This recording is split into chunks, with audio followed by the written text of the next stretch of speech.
प्रधानमंत्री नरेंद्र मोदी आज पश्चिम बंगाल के दौरे पर थे। नादिया में उनकी विशाल रैली होनी थी, लेकिन कोहरे की वजह से प्रधानमंत्री का हेलीकॉप्टर आधे रास्ते से ही लौट गया। पीएम मोदी ने कोलकाता लौटकर ऑडियो कॉन्फ्रेंसिंग के जरिए नादिया की रैली को संबोधित किया।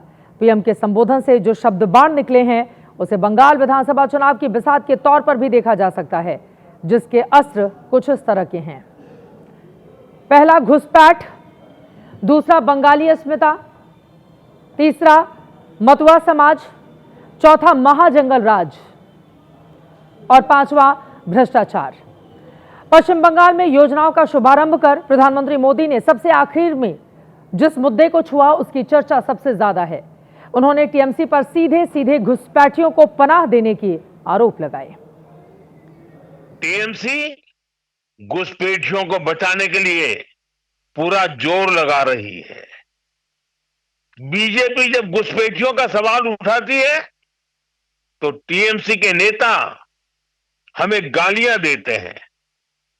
मैंने अभी सोशल मीडिया में देखा, कुछ जगह पर कुछ लोगों ने बोर्ड लगाया है, गो बैक मोदी। अच्छा होता बंगाल की हर गली में, हर खंबे पर यह लिखा जाता कि गो बैक घुसपैठिए, गो बैक घुसपैठिए। लेकिन दुर्भाग्य देखिए, गो बैक मोदी के लिए बंगाल की जनता के विरोधी नारे लगा रहे हैं, लेकिन गो बैक घुसपैठियों के लिए वे चुप हो जाते हैं। प्रधानमंत्री ने भाषण के दौरान जिस पोस्टर का जिक्र किया, वो पोस्टर नादिया में टीएमसी की ओर से लगाया गया था। उस पर मोदी गो बैक लिखा था। मोदी गो बैक मतलब वापस जाओ। लेकिन पीएम मोदी की सभा से पहले पार्टी के कार्यकर्ताओं ने उस पोस्टर को उखाड़ दिया। ये तस्वीरें आप उसी वक्त की देख रहे हैं। बिहार विजय के संबोधन में भी प्रधानमंत्री ने बीजेपी कार्यकर्ताओं के सामने बंगाल जीतने का लक्ष्य रखा था। आज एक बार फिर पीएम ने 14 नवंबर की बात दोहराई और 14 साल के ममता राज को महाजंगल राज करार दिया। बिहार ने बंगाल में भाजपा की विजय का रास्ता भी बना दिया है। बिहार ने जंगल राज को एक स्वर से नकार दिया है। 20 साल बाद भी भाजपा एनडीए को पहले से भी अधिक सीटें दी हैं। अब पश्चिम बंगाल में जो महाजंगल राज चल रहा है, उससे हमें मुक्ति पानी है। इसके साथ ही प्रधानमंत्री ने राष्ट्रगीत से बंगाली अस्मिता के तार जोड़े। पीएम ने बंकिम चंद्र चटर्जी और चैतन्य प्रभु जैसी महान विभूतियों को याद किया। साथ ही मतुआ समाज से आने वाले हरिचंद ठाकुर, गुरुचंद ठाकुर और कुल माता बोरोमा को भी नमन किया। मतुआ समुदाय, बंगाली अस्मिता, कानून व्यवस्था के जरिए बीजेपी बंगाल के किले में सेंध लगाने की कोशिश कर रही है। वहीं जवाब में टीएमसी पिछली बार के हिट फॉर्मूले यानी बंगाली वर्सेस बाहरी के मुद्दे को धार दे रही है।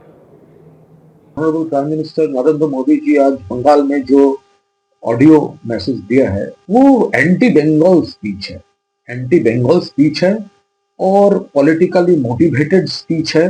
अब तृणमूल से बैटल करने के बदले में अब बंगाल का जनता को ऊपर आपका हार जाने को जो गुस्सा है वो मिटा रहा है। पश्चिम बंगाल में इस वक्त नई बाबरी का निर्माण भी बड़ा सियासी मुद्दा है। प्रधानमंत्री ने ऑडियो कॉन्फ्रेंसिंग में इस मुद्दे पर कुछ नहीं बोला। हालांकि जमीन पर बीजेपी इस मुद्दे को लेकर ममता बनर्जी को जमकर घेर रही है। मुर्शिदाबाद में जिस जगह नई बाबरी मस्जिद का निर्माण हो रहा है, वहां बाबरी नाम की टी शर्ट बिक रही है। बड़ी संख्या में मुस्लिम समुदाय के लोग उस जगह पर पहुंच रहे हैं।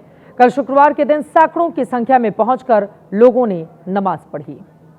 बाबरी के बहाने बंगाल की चुनावी राजनीति को गरमाने वाले टीएमसी के पूर्व विधायक हुमायूं कबीर परसों यानी 22 दिसंबर को अपनी नई पार्टी का ऐलान करने वाले हैं। हजारों की संख्या में समर्थकों को जुटाने की तैयारी है। इसके लिए मुर्शिदाबाद में तैयारी जोर शोर से चल रही है। बड़ा सा पंडाल बनाया जा रहा है। माना जा रहा है कि हुमायूं कबीर ओवैसी की पार्टी एमआईएम के साथ गठबंधन करके चुनाव लड़ेंगे।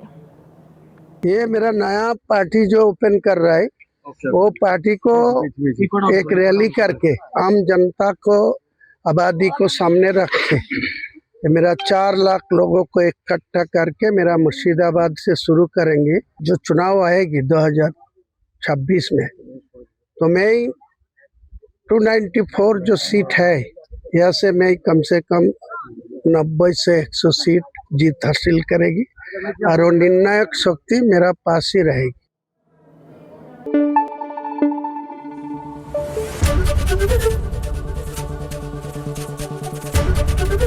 एबीपी न्यूज आपको रखे आगे।